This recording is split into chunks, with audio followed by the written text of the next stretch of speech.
Sabe quando a gente se depara com um daqueles problemas bem complexos de arquitetura na AWS e fica pensando, tá, mas qual é a melhor solução aqui? Pois bem, é exatamente para isso que estamos aqui hoje. Vamos juntos decifrar o código do arquiteto, transformando esses desafios que parecem teóricos em sabedoria prática para o mundo real. Olha só nosso roteiro. A gente começa com o desafio do arquiteto, depois mergulha em como dominar os dados, como construir sistemas resilientes, como proteger tudo isso e no final a gente amarra com os padrões de arquitetura que são essenciais. Vamos começar. Então, começando pelo desafio do arquiteto. A ideia aqui é bem simples. Pegar aquelas perguntas que parecem de prova, sabe? E transformar esse conhecimento em algo prático, aplicável no dia a dia. E o primeiro grande desafio de qualquer arquiteto, bom, ele começa aqui, com os dados. A gente vai ver como lidar com migrações gigantescas e, claro, como fazer isso sem estourar o orçamento.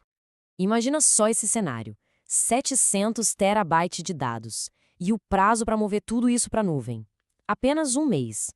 Tentar mandar tudo isso pela internet seria como, sei lá, tentar encher uma piscina olímpica com um conta-gotas. Ia levar uma vida.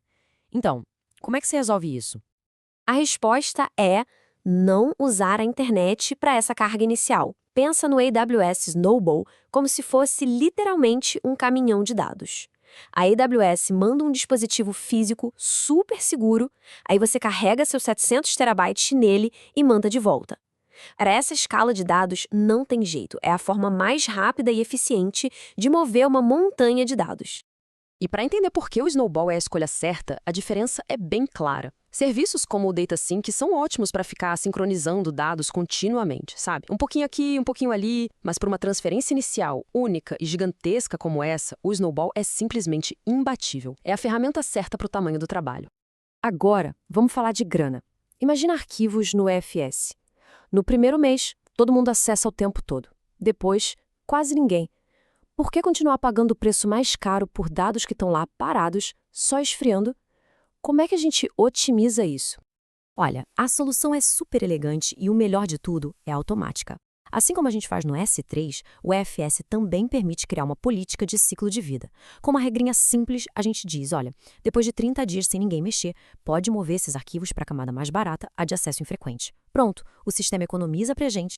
Esse aqui é um problema clássico de auto-scaling. A aplicação precisa de mais poder, uma nova instância sobe, mas ela vem com os dados desatualizados.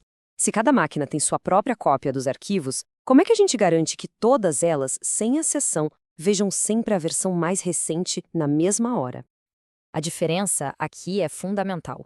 Pensa num volume EBS como um HD local, sabe? Ele está preso naquela máquina.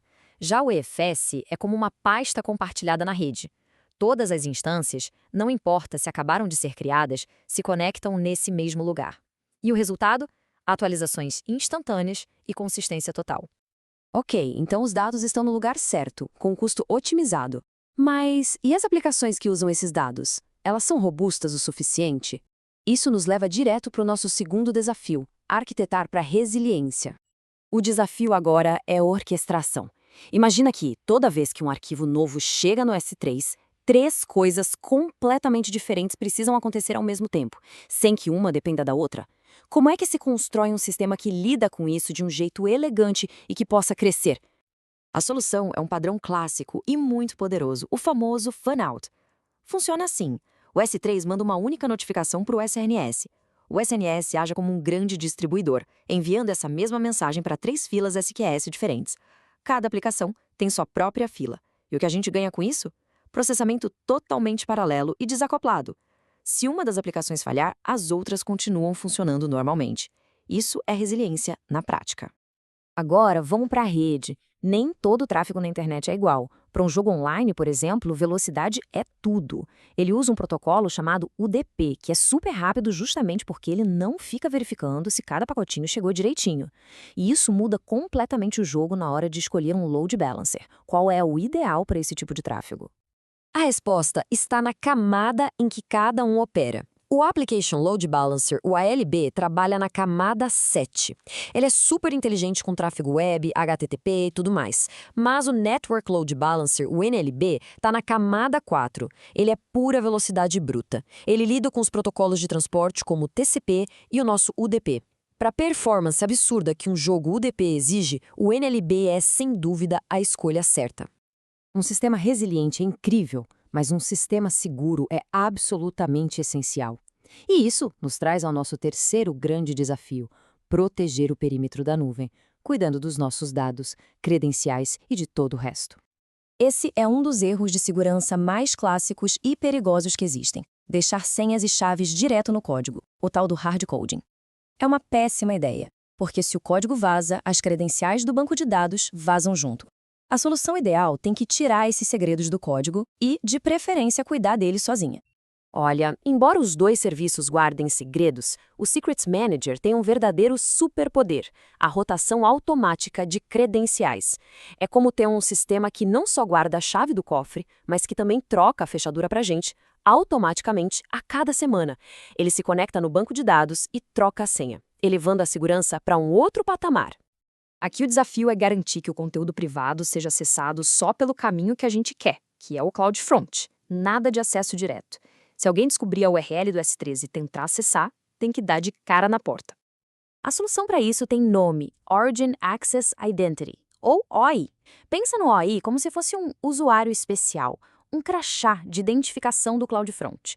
A gente cria uma política lá no bucket S3 que diz: olha, só quem tiver esse crachá específico do OI pode entrar aqui e ler os arquivos. Simples assim. Isso tranca a porta da frente do S3 e força todo mundo a passar pelo CloudFront. E nosso último desafio de segurança foca em governança e auditoria. Porque não adianta só configurar tudo certinho uma vez, né? A gente precisa garantir que continue certo. Como é que podemos ficar de olho no estado dos nossos recursos e saber se algo mudou? É crucial entender a diferença aqui. O AWS Config responde à pergunta: como está o meu recurso agora? Ele tira uma foto da configuração. Já o CloudTrail responde à pergunta: quem fez o quê e quando? Ele filma as ações, as chamadas de API. Para garantir que a configuração não foi alterada indevidamente, a ferramenta certa é o AWS Config. E agora, para fechar, vamos juntar todas as peças. Considere isso como um guia rápido, uma colinha, com os padrões de arquitetura essenciais que a gente viu até aqui.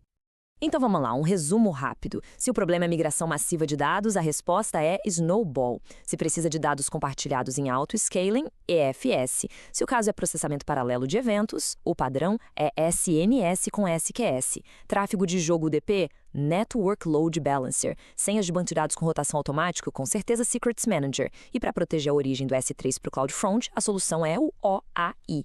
Dominar esses padrões já é um passo gigante para se tornar um grande arquiteto. E para a gente terminar, fica a reflexão. Agora que a gente iluminou esses padrões essenciais, se olharmos para as arquiteturas que já existem por aí, qual desses padrões representa a maior oportunidade de melhoria? A resposta para essa pergunta pode ser o próximo grande projeto de otimização.